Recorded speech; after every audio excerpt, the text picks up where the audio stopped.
Hi programmers, this video is in response to a question someone had about array lists. They wanted to know if you could access individual elements of the array list, and I had never done that, so I really didn't know, but the person asked a couple times on the comments, so I went ahead and did a search to find out, and I created this form.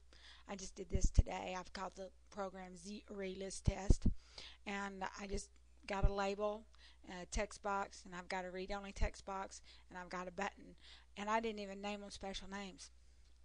And so on the load of the program, before I loaded it, I created this array list, string list equals new array list on top of everything so that it can be used by everything.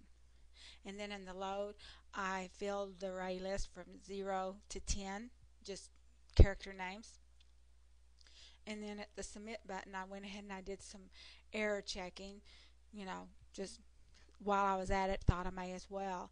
But then I said text box 2, that was the display text box, equals string list num, because I created this num up here whenever I did the validating, and dot to string. Well, let's see how this works for us.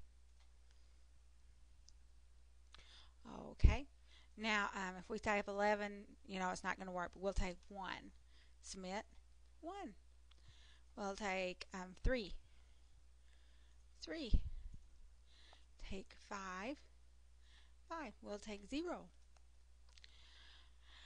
Anyway, it looks like it works for us. So there wasn't a whole lot to that. It wasn't near as big a deal as I thought it would be, because I just did an internet search and I got right on Microsoft's website, and they showed you how to deal with array lists, and they was using console applications, but I prefer Windows applications. But anyway, so you guys can see if that works for you. Bye.